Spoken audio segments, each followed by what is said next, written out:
But if you're trying to say that any bit of his seat or the cloth on his seat is even remotely warm, you have lost your mind.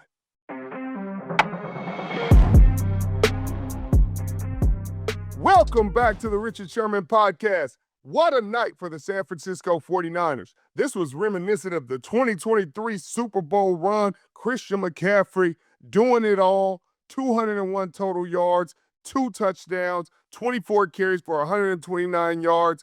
Uh, the offensive line was opening up gaps. He was hitting them, making guys miss. Had 7 catches for 72 yards, including a clutch one on the last drive for the go-ahead score.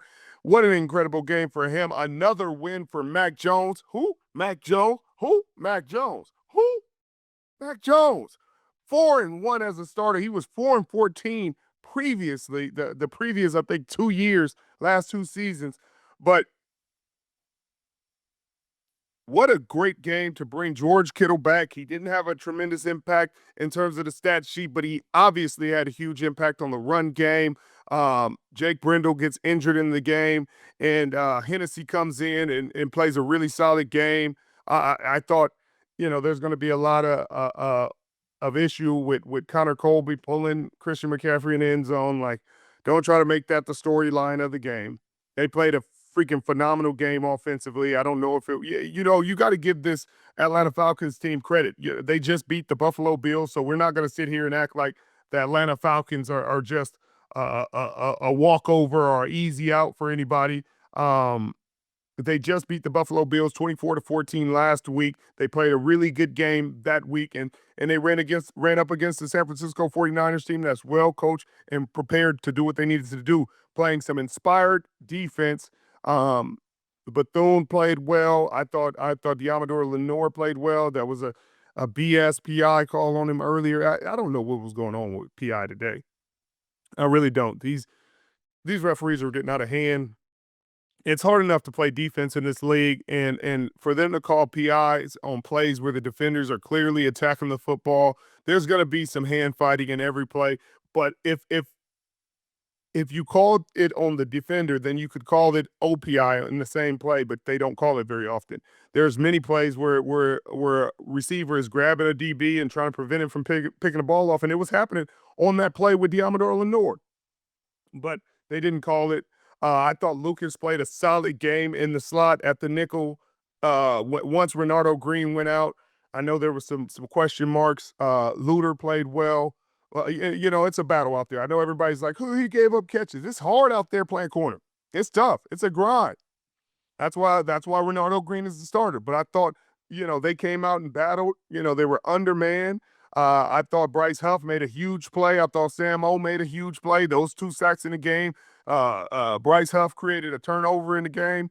I thought guys tackled well. This is one of the best backs in the National Football League. He's been averaging 165 all-purpose yards a game, on pace to break an NFL record. And I thought they held him in check throughout the game. They got to Penix, especially late in the game. They were hitting him, play in and play out. And that's all you can ask for, man. I know the standard is so high for this defense, so high for this team, but you got to appreciate when young guys are coming in there and they're just playing hard. They're playing fast. They're tackling aggressively. I saw Mustafa come in there and a couple of times and lay physical hits on the running backs. And I tell you what, they feel those as the game progresses.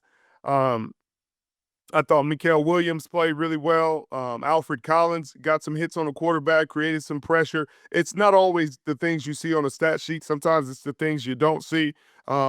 But another guy that needs a lot of praise, and I don't think we've been giving him enough attention and enough praise. Eddy Piñeiro did it again. Now 17 of 17 in the game. Kept the 49ers in it. Hit another 50. I think it was his 5th 50-plus yard kick in the game. And he's just a breath of fresh air into this team. You see Jake Moody in Chicago doing well. Wish him the best. Good for him. Happy for Jake Moody. Everybody give it up for Jake Moody. Good for him. Sometimes you just need a fresh start like some of these quarterbacks do, but we needed a fresh start too. The San Francisco 49ers needed a fresh start, and they got it. They got a fresh start, and Eddy Piñeiro doing his thing. But let's You know what I mean? We're not trying to, I'm superstitious right now. This kind of season, I'm knocking on wood. I'm waving the sage. I'm not splitting poles. I'm not taking any risks because you can't.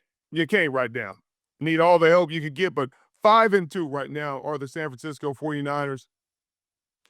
And if you told me before the season that the injuries that they have sustained uh, throughout the season, they'd be missing Brock Purdy for 5 games. They'd be missing Fred Warner for the season. Uh, they'd be missing All Pro Nicholas John Bosa, former Defensive Player of the Year. I'd say, yeah, this is going to be a rough year. This is going to be a rough year.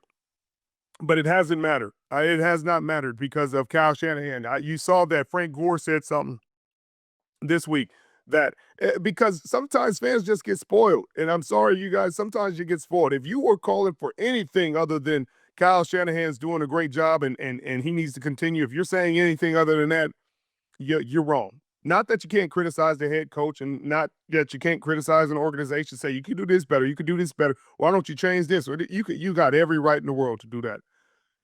But if you're trying to say that any bit of his seat or the cloth on his seat is even remotely warm, you have lost your mind. That's the coolest seat in the NFL right now next to Andy Reid. And it should be.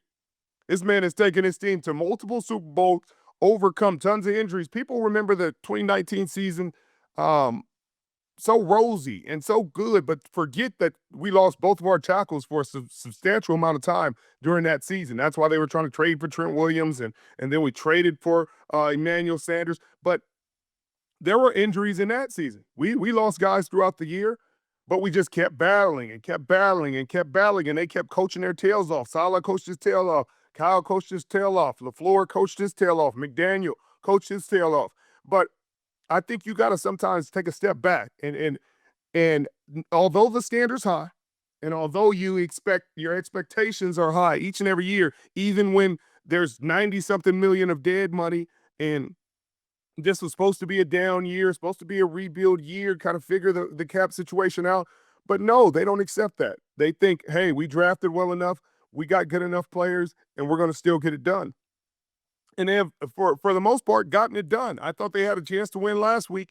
Unfortunately, all the bounces don't go your way. It's tough to beat Baker Mayfield right now. Baker Mayfield, they had him on 3rd and 14. He made an MVP type play to get his team going, and they found a way to win that game. You give them all the credit in the world. But that shows again the San Francisco 49ers, despite missing your $50 million quarterback, despite missing your all-pro tight end, your all-pro middle linebacker, your all-pro DN, you could still find ways to win in this league, and that's what they did. They won convincingly tonight to double-digit win, and that's really cool to see. I think they may have a chance to get back in my power rankings. It's a weird league right now. Some teams winning, some teams losing that you're not expecting to, but it's really cool to see the way they just keep persevering, keep finding a way. The scheme, the run game that Kyle Shanahan drew up tonight was totally different than what they usually run. And you could hear Chris Collinsworth on the broadcast talk about it. Like, Kyle's so used to this inside and outside zone, mid zone, wide zone. And today they changed it up. They ran a little bit of power. They ran a little bit of lead. They ran a little bit of everything. Whatever worked for them, that's what they were running. That's the way a team continues to be great. And Kyle's such a great play caller because he's starting to adapt to what the team needs. You got to adapt to the team in front of you, and that's what he's doing. And that's why his team continues to have success. They're 5-2 now. Mac Jones earned his $400K incentive by winning 4 games for the San Francisco 49ers as a starting quarterback, and he deserves every penny. Deserves every penny. Strike the check. Send him the check down. Because a backup quarterback coming in and winning you 4 games and almost winning you a 5th, he deserves every bit of that. He deserves every bit of that. They held Bijan Robinson to 14 carries for 40 yards. Come on now. It don't get no better than that. And again, now you look at the NFC West rankings, the San Francisco 49ers are up top at 5-2 with wins over the Rams and Seahawks. So they're all tied at 2 losses. But obviously the Seahawks have to play tomorrow night. But they got the tiebreaker over them, which I still thought was going to go different. But whatever. They're at the top of the division. They're feeling good. They're battling, and I think the fans should be happy. I think you should be excited about these young guys, these young players, this young D-line, these young linebackers, D. Winters, Bethune, stepping up in a big way and making plays happen.